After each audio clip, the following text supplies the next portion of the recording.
Di natin masisisi ang isang anak kung magagawa nitong magtampo o kamunghian ang isang mahalagang taong ginawa siyang abandonahin ng matagal na panahon. Kwento ng isang binatang ginawang kamunghian ng ama dahil sa pag-abandona nito sa kanya. Ngunit nabago ang lahat dahil sa ginawa ng ama niya na nagpaiyak sa anak nito. Mga ka-explorers, kwentong may aral ulit para sa inyo. At baka hindi ka pa nakasubscribe sa ating munting channel, subscribe ka na rin po para kumita rin tayo. Thank you. Namulat itong si Cedric sa isang bahay ampunan na kung saan ay kasama niya sa kanyang paglaki ang ibang mga batang pareho rin niyang inabandona rin ng mga magulang. Lumaki itong si Cedric na halos lahat ng mga kabataan na kasamahan niya ay ayaw siyang makasama dahil sa mas gusto niyang mag-isa at mahiga lang sa isang tabi para panoorin ang mga ulap sa kalangitan. Dahil sa ugali niyang mapag-isa, kaya ginagawa ng ibang kasamahan niyang pagkaisahan itong si Cedric at pagtawanan matapos nilang pagkaisahan ito. Doon niya nakilala itong si Ricky na naging matalik niyang kaibigan. Ito kasing si Ricky ang naging tagapagligtas niya sa tuwing pinagkakaisahan ito siya ng mga kabataan sa bahay ampunan.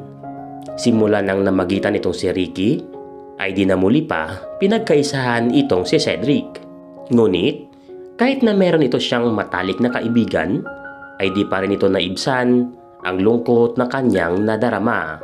At habang nagbibinata ito siya ay pasidhi ng pasidhi ang galit nito sa kanyang ama. Napansin iyon ng madreng nag-aruga dito kay Cedric. Kaya mas minabuti na lang ng madre na ibigay itong si Cedric sa pag-aalaga ni Padre Daniel. Malugod namang tinanggap ni Padre Daniel itong si Cedric. At doon nga ay natulungan itong si Cedric na maituwid ang buhay nito. Ginawa ni Padre Daniel na maging sakristan niya itong si Cedric dahil yun ang naisip niyang mabisang paraan para magabayan niya ng maayos itong binata. At malaki nga ang naitulong nun dito kay Cedric. Nagawang baguhin nun ang kanyang pananaw sa buhay. Nakitaan itong si Padre Daniel ng potensyal itong si Cedric. Kaya minabuti niyang pag-aralin ito siya sa kolehiyo.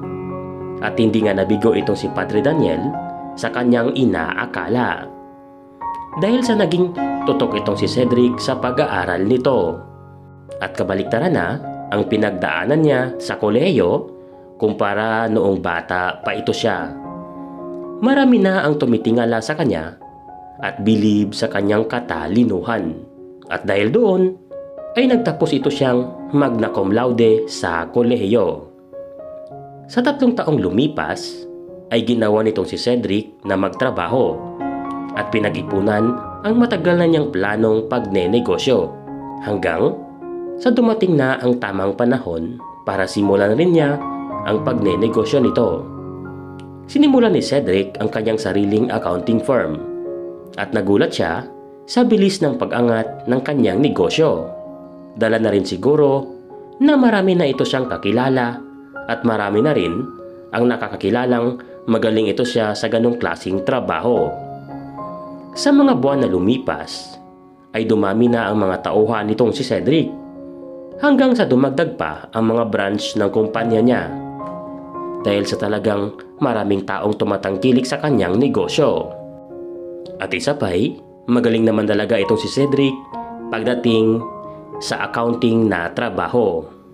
Habang kontento at masaya na itong si Cedric sa buhay niya, doon naman biglang pumasok sa buhay niya ang ama nito. Nang bigla na lang ito siyang pumasok sa opisina ng anak niya at nagpakilala dito kay Cedric. Umiiyak ito siya habang papalapit sa mesa ng anak nito. Cedric, alam kong wala akong karapatang tawagin kitang anak ko. Ang laki ng kasalanan ko sa iyo, Cedric. Pero Huli na ang lahat ng yon para magpaliwanag pa ako sa iyo. Gusto ko lang malaman mo na masaya akong makita kang naabot mo na ang mga pangarap mo sa buhay. At masaya akong masilayan kang muli. Cedric, patawarin mo sana ako sa mga nagawa kong kamalian sa iyo. Kahit yun lang, masaya na ako anak.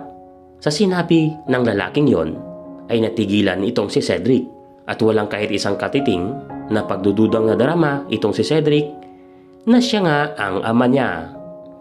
Ngunit mas nangibabaw pa rin ang galit ni Cedric sa ama nito.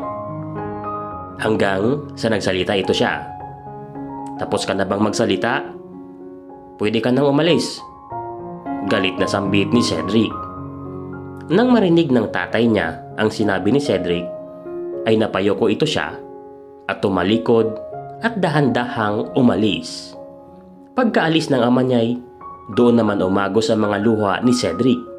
Sabay suntok ng mesa nito sa mga araw na dumaan ay hindi na muli pa nasilayan ni Cedric ang ama nito.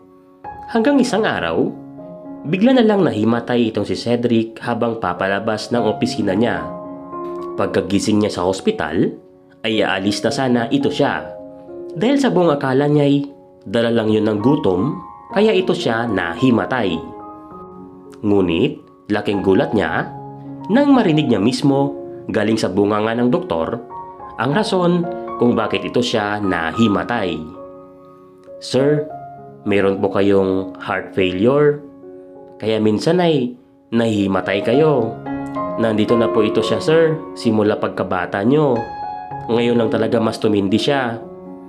At sir, pinapayuhan po kitang sa lalong madaling panahon ay makapag heart transplant ka na para maiwasan natin ang mas malala pang mangyayari sa iyo, sambit ng doktor sa kanya. Nang marinig nitong si Cedric ang sinabi ng doktor na iyon, ay nalungkot ito siya. Ngunit, mas tinibayan niya ang kanyang loob at sinubukan niyang maghanap ng paraan para magamot ang kanyang karamdaman.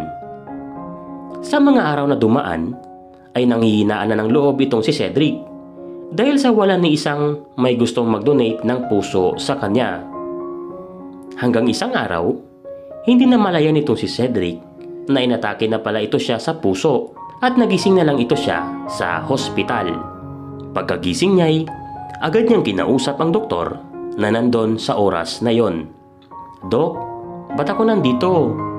Ano po ang nangyari sa akin? Nangihinang sambit ni Cedric. Sa sandaling yon ay walang impormasyon na binigay sa kanya ang doktor at pinagpahinga lang nila ito siya. Hanggang sa nakalabas na siya ng hospital ay blanko pa rin itong si Cedric sa totoong nangyari. Hanggang sa lumipas ang 3 buwan. Pinatawag ng doktor nito itong si Cedric para kamustahin.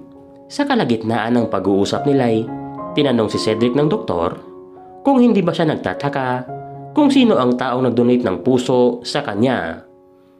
Hindi ko po kilala, Dok, pero kung sino man siya ay labis akong nagpapasalamat sa kanya at hindi ko sasayangin ang pusong ito na pinagkatiwala niya sa akin.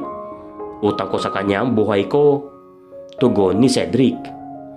Gusto mo bang malaman kung sino siya? Seryosong sambit naman ng doktor.